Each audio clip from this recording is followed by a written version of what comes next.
بسم اللہ الرحمن الرحیم۔ شروع اللہ کا نام لے کر جو نہایت رحم کرنے والا ہے۔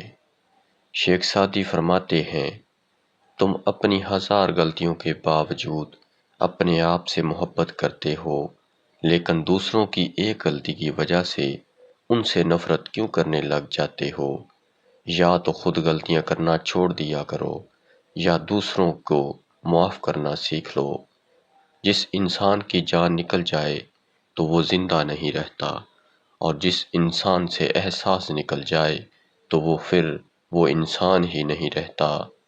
زندگی سے ضد کرنا چھوڑ دیں، کچھ صلے اس جہان کے لیے نہیں ہوتے۔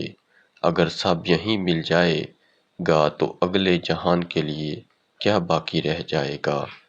کامیابی کا راستہ محنت سے ہو کر گزرتا ہے، جو محنت کرتا ہے وہ کبھی ناکام نہیں ہوتا۔ امید کا دامن کبھی نہ چھوڑو، کامیابی تمہاری منتظر ہے۔ مسکراہٹ کے ساتھ ہر مسئلے کا سامنا کرنا سب سے بہترین طریقہ ہے۔ ہر خوف کو کچلنے اور ہر درد کو چھپانے کے لیے زخم کھا کر بھی مسکرانا اور ناخوش ہوتے ہوئے بھی خوش رہنا، دراصل یہی ہماری اصل طاقت ہوتی ہے۔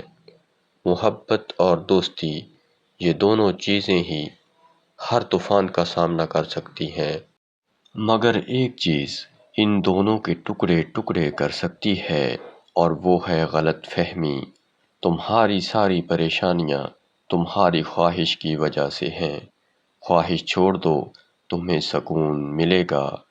جتنا زیادہ سوچو گے اتنا زیادہ اذیت میں رہو گے۔ یا تو خود کو مضبوط کر لو یا مصروف کر لو۔ لوگوں تک تمہاری صرف دو ہی خبریں پہنچتی ہیں، ایک کامیابی کی، دوسری موت کی۔ درمیان والا سارا سفر آپ نے خود طے کرنا ہے۔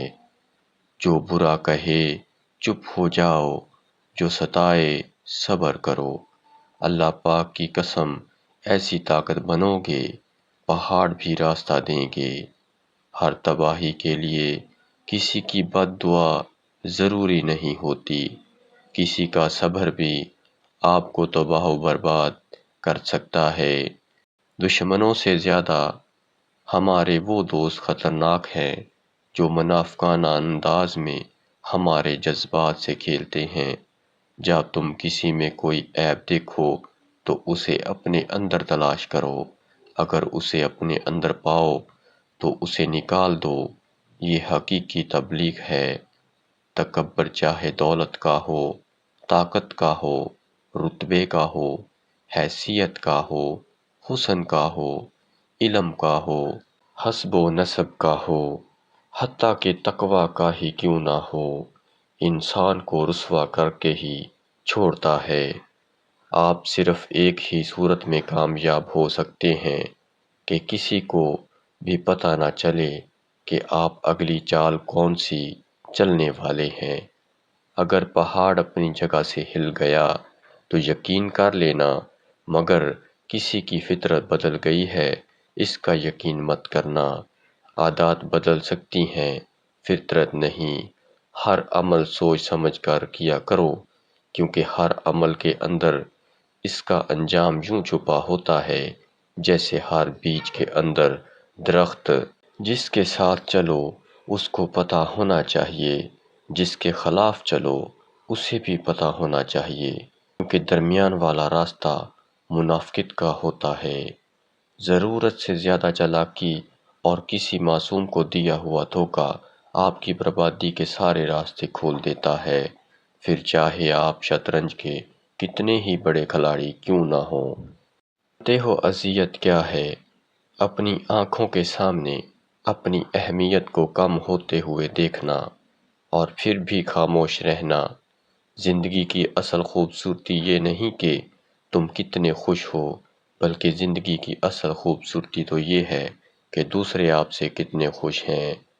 معاملات اللہ کے سپرد کرنا ہی بہتر ہوتا ہے، کیونکہ ہم خود بھی اپنے ساتھ اتنے مخلص نہیں ہوتے جتنا اللہ ہمارے ساتھ ہوتا ہے۔ 4 چیزیں رزق کو بڑھاتی ہیں: تہجد کی نماز، کثرت سے استغفار، کثرت سے صدقہ، کثرت سے ذکر کرنا، حالات چاہے کتنے ہی خراب کیوں نہ ہوں، ہار ماننے کے بجائے اسے بدلنے کی کوشش کرنی چاہیے۔ آپ خود ہی اپنی خوشی کے ذمہ دار ہیں۔ اگر آپ دوسروں سے توقع کرتے ہیں کہ وہ آپ کو خوش کریں گے تو آپ ہمیشہ مایوس رہیں گے۔ دولت اور عہدے انسان کو عارضی طور پر بڑا کرتے ہیں، لیکن انسانیت اور اچھا اخلاق انسان کو ہمیشہ بلند درجے پر رکھتا ہے۔ حضرت علی رضی اللہ تعالیٰ عنہ فرماتے ہیں، دل کی بات صاف صاف بتا دینی چاہیے، کیونکہ بتا دینے سے فیصلے ہوتے ہیں اور نہ بتانے سے فاصلے۔ حضرت علی رضی اللہ تعالیٰ عنہ نے فرمایا، ریس میں جیتنے والا گھوڑا نہیں جانتا کہ کامیابی کیا ہوتی ہے، وہ دوڑتا تو صرف اپنے مالک سے ملنے والی تکلیف کی وجہ سے ہے۔ کبھی بھی اپنے آپ کو تکلیف میں پاؤ تو سمجھ جانا کہ تمہارا مالک خدا چاہتا ہے کہ جیت تمہاری ہو۔ پیارے ناظرین، ویڈیو اچھی لگی ہو تو ویڈیو کو لائک اور چینل کو سبسکرائب ضرور کر دیجیے گا۔ آپ کا بہت بہت شکریہ۔